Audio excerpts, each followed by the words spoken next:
ओफो, सूरज को उगे हुए कितनी देर हो गई। मुर्गे को बांध दिए हुए 2 घंटे हो गए, लेकिन ये हमारी बहुरानी तो अभी तक बिस्तर पर टांग पसार कर सो रही है। इन शहरी लोगों का भी ना कोई कायदा ही नहीं होता। सच में घोर कलयुग आ गया है। एक हमारा जमाना था, रात को सबसे आखिर में सोते थे और सुबह सबके उठने से पहले जाग जाते थे। हमारी सास ने तो कभी हमें सोते हुए भी नहीं देखा। और एक आजकल की बहुएं हैं, जब तक सास दरवाजा न पीटे इनकी नींद ही नहीं खुलती। बहू, ओ बहू। तभी गायत्री की आवाज सुनकर उसका बेटा राजवीर दरवाजा खोलता है। ओफो माँ, क्या हो गया? क्यों सुबह सुबह कुड़कुड़ कर रही हो? ना दिन देखती हो ना रात, जब देखो बड़बड़ बड़बड़ शुरू कर देती है। अब बोलोगी भी, ये ऐसा क्या हो गया जो सुबह 5 बजे आपका भाषण शुरू हो गया? ओहो, देखो तो इस शहरी चूजे को कैसे अपनी पत्नी की तरफदारी कर रहा है।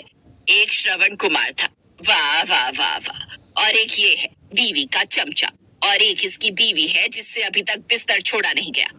आपका हुक्म हो जनाब, तो क्या हम अपने साथ साथ आपकी पत्नी के लिए भी चाय बना कर ले आए? क्योंकि वो महारानी तो थक गई होगी, उसकी अभी आंख नहीं खुली ना। क्या माँ, सुबह के 5 बज रहे हैं, आखिर इतनी जल्दी उठने की जरूरत क्या है? कौन सी ट्रेन छूट रही है आपकी? आप भी सो जाओ और औरों को भी सोने दो। और आप जानती है ना, नौकरी वाली बहू है आपकी, एक बार उठ गई तो सारा दिन उसे कमर सीधी करने को नहीं मिलेगी। बस इसीलिए मैं तुम्हारे बाबूजी से कहती थी कि गांव की लड़की लानी है अपने बेटे के लिए। अब शहरी लड़की ने बांध दिया ना अपने पल्लू से तुझे। अरे उस महारानी को जाकर बोल हमारे लिए चाय बना कर ले आ। ये कहकर गायत्री वहां से चली जाती है। अंदर प्रियंका ये सब बातें सुन लेती है। वो उनसे कहती है, देखा तुमने राजवीर, माँ जी रोज मुझे इसी तरह ताने मारती हैं। सब काम करके ऑफिस जाती हूँ तो भी ऐसे घूर कर देखती है जैसे मैंने ही उन्हें सब काम करने के लिए बोला हुआ हो। मैं जानता हूँ प्रियंका, माँ शहर में तो रहती है, लेकिन आज भी वो हर बात के लिए हमें गांव से कंपेयर करती रहती है। मैं बेटा होकर उनके इस बिहेवियर से दुखी हो चुका हूँ, तो तुम तो फिर भी बहू हो, तुम्हारा वो क्या ही हाल करती होंगी मैं समझ सकता हूँ। मुझे लगता है उनको मेरे ऑफिस जाने से परेशानी है। ठीक है, तो मैं ऐसा करती हूँ, कुछ महीनों के लिए वर्क फ्रॉम होम ले लेती हूँ। अब प्रियंका घर से ही काम करने लगती है, जिससे अब उसे घर के काम भी साथ साथ करने पड़ते। जल्दी खाना ला बहू, अब क्या अगले साल परोसेगी खाना? ना जाने इतनी सुविधा होते हुए भी इतनी देर क्यों लगती है इन्हें। कुछ देर बाद प्रियंका अपनी सास को खाना परोसती है, जिसे खाने के बाद, ओफो ये क्या है बहू, इस दाल चावल में तो 10 पैसे का भी स्वाद नहीं है। लेकिन माँ जी, मैंने तो अपनी तरफ से पूरी कोशिश की थी।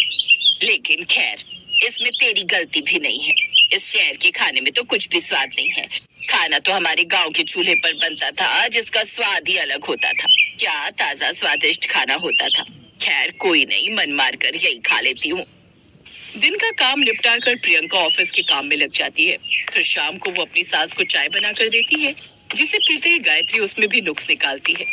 इस शहर का ना तो पानी अच्छा है और ना ही दूध, ना जाने कैसे मिलावट करके आता है। इस नास पीटे आरओ का पानी पीकर तो मैं बीमार रहने लगी हूँ। गांव के कुएं का वो शुद्ध पानी पीकर लोग 100-100 साल तक जिंदा रहते थे। अपनी सास का गांव के प्रति लगाव देखकर प्रियंका अपने पति से बात करती है। मुझे तो लगता है माँ जी तो यहाँ आ गई है, लेकिन उनका दिल उसी गांव में रह गया। उस गांव में ऐसा क्या है जो माँ को वहाँ की इतनी याद आती है? आखिर कोई कमी थोड़ी ना छोड़ी हमने यहाँ माँ के लिए। उनकी पसंद की हर चीज है यहाँ। लगता है बाबूजी से बात करनी होगी। राजवीर अपने पिता के पास जाता है। बाबूजी, माँ पहले भी गांव की बात करती थी, लेकिन मैं देख रहा हूँ जब से प्रियंका इस घर में आई है ना, तब से वो हर बात को लेकर उसके पीछे ही पड़ गई है। बाबूजी, प्रियंका शहर की लड़की है, पढ़ी लिखी है, वो माँ की इतनी सेवा करती है, फिर भी वो हर वक्त गांव से उसके हर काम को कंपेयर करती रहती है। अब तुम्हारी माँ की इस आदत से तो मैं भी परेशान हो गया हूँ। बड़ा शौक है ना उसे गांव जाने का, तो तुम हम सबकी ट्रेन की टिकट करवाओ। कुछ दिन हम इसको गांव लेकर चलते हैं, वहाँ रहेगी तो क्या पता उसका थोड़ा पारा कम हो जाए।